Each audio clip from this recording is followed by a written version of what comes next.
all people who have kind of risen up from the grassroots. But because the Republican Party has melted into oblivion pretty much here in the state, just a few years ago, we changed the primary system so that it's the top 2 vote getters in the primary that go to the general election. And the expectation is that's quite often to Democrats. Interestingly, where several Democrats are running against McClintock and Nunes, we've had some interesting conversations, and I think the Democratic Party has tried to filter out people to focus the support behind just one person to make sure that the general election wouldn't be 2 Republicans. One of, I think might be Rohrabacher now that I think about it, has had his protege run against him.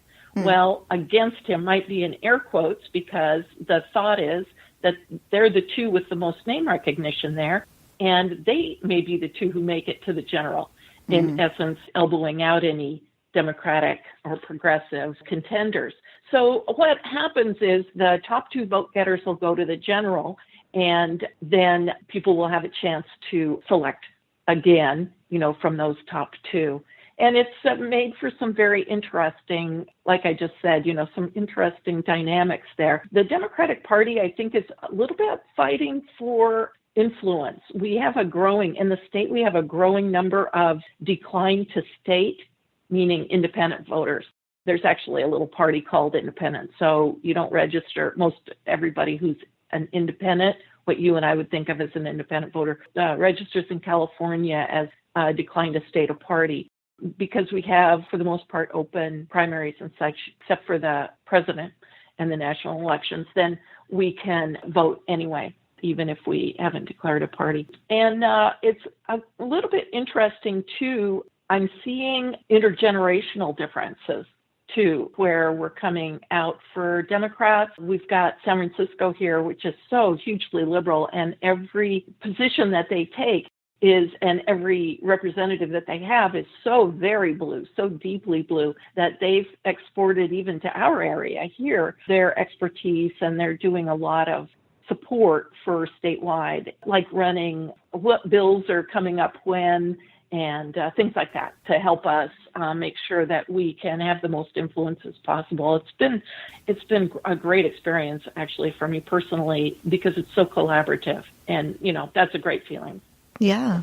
All right. Well, we've covered a lot of ground here, virtual ground in a very large state. Is there anything else that you want to make sure that people are thinking about when they think about California? I would love to mention something that's really up for us here in California that I'd like for everybody nationwide to be thinking about too, and that is the importance of your local elections. Yeah. We are really seeing things in law enforcement. Law enforcement has so much need for transparency and for all of us to get involved, and I think that those of us who had never had a reason to have a contact with the justice system felt that we understood how it worked and are now finding that it does not work that way. And so we here in Sonoma County, for the first time in many decades, have a contended election for sheriff.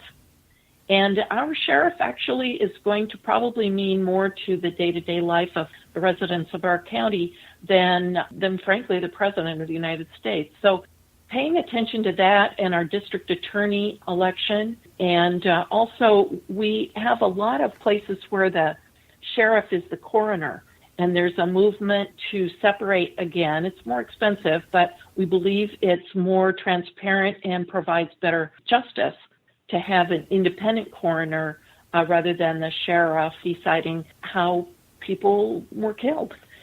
So that's the thing that I would say Indivisible's really pushing for us to do here locally. And I just think it's a tremendous opportunity for people nationwide to really pay attention and have a huge impact, quite frankly. Yeah, definitely. I know when I lived in California, I mean, granted it was during graduate school, but I wasn't paying a whole lot of attention to local politics. And it's weird now looking back all the times in my life that I wasn't paying attention to local politics. Those of us who live in Chicago, it's impossible to avoid local politics. It's sort of in your face all the time. But that's not so true in other places. No, it's not. And I mean, in my generation, which is I'm a late boomer, we had to move around so much for work. We really were quite mobile as a group. And so we didn't always put down roots and pay attention to the school district or these county elections. It's really, I'm afraid, having an effect.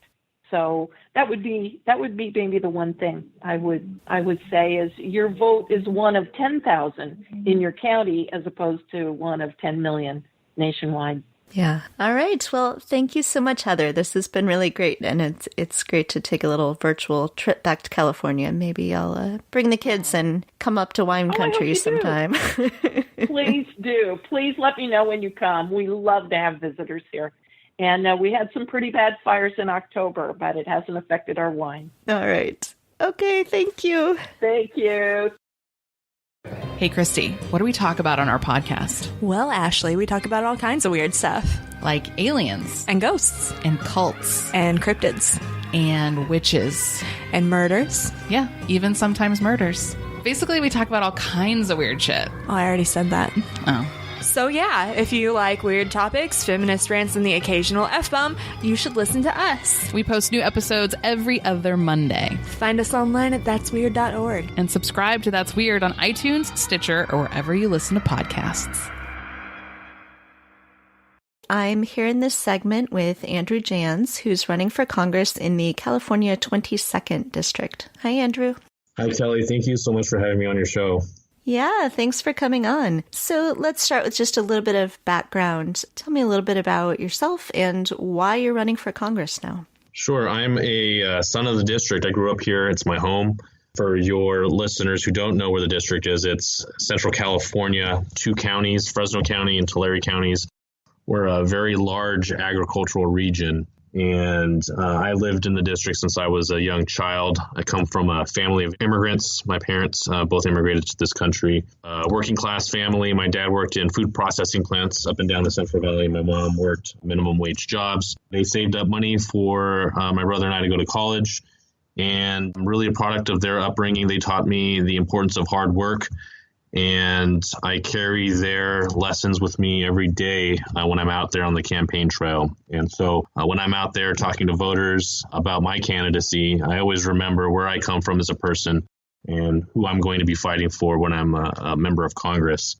And currently, I serve at the Fresno County District Attorney's Office. I'm a prosecutor in the Violent Crimes Unit. I really handle the worst of the worst crimes in Fresno County, drive-by shootings, stabbings, robberies, things like that. Those are the cases that I handle.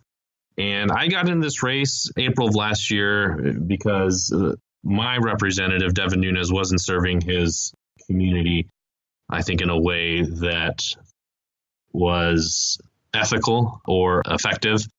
And I got in the race because the voters of this district really deserve to have a competitive election for once. And we have had one for many years. He's been in office for 15 years. I think this is his 8th term. And he really hasn't been challenged by a viable Democratic challenger. And so I'm really hoping to put up a big fight this year. I can tell you that things are going well on the ground. People are really excited, Democrats and Republicans included. People are ready for a change in this district, and I hope to be their representative come next year. Yeah, and I was noticing the enormous amount of money in this race. And so, when you were saying there hasn't been a viable Democratic candidate, it seems like you must be a very viable candidate given the amount of money you've been able to raise. I've looked at a lot of districts, and so I know that California districts on the whole tend to have a lot more money in the race than a lot of other states. But can you talk a little bit about that, sort of what your fundraising strategy has been and what you attribute to that ability to raise so much money? Sure. I think a good starting point is to let your listeners know that I'm a working class guy too, and I don't come from a family that has a lot of wealth.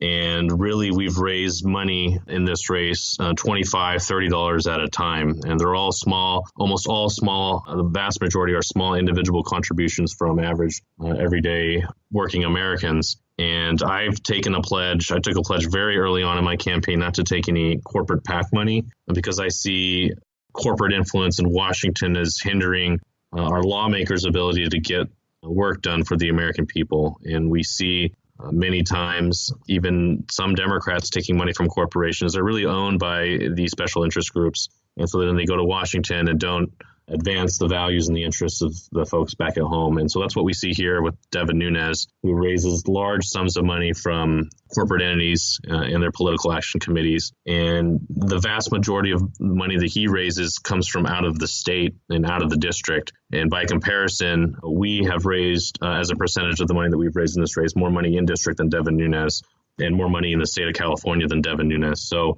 we are running a grassroots campaign, and we're urging just average everyday Americans to get involved. And this is one of those races this year, I think, honestly, probably one of the most important races this year because of just the impact that my opponent has had on a national discourse around the Russia investigation and really our democracy and our criminal justice system as a whole. And so my pitch to voters is to let them know that the impacts of congressional races and the folks that represent these districts the impact doesn't end at the border of the district, and they go beyond that, and we can see the national implications of this race. And I think that has been an effective tool for us. But then even beyond that, having a message of good governance, a message of sending good ethical people to Washington, especially during the era of Trump and everything that we see going wrong in Washington.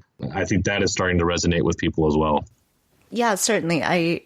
Of all the Congress people I'd like to get out of office, Paul Ryan's already retiring, so Devin Nunes would be a great person to to get out. He's next up.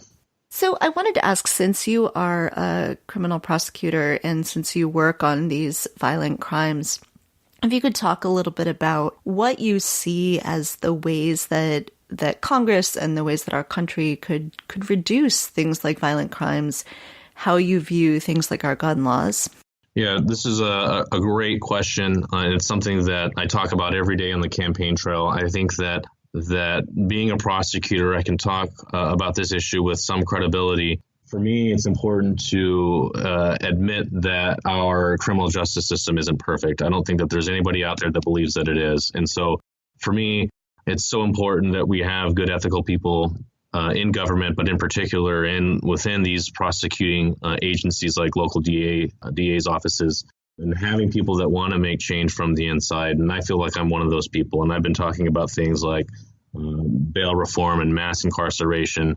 The cases that I handle by and large are ones that are very violent in nature. And here in Fresno County, we have a very significant problem with gangs. We have between 20,000 and 30,000 active gang members, many of whom have firearms that they use during the commission of their crimes.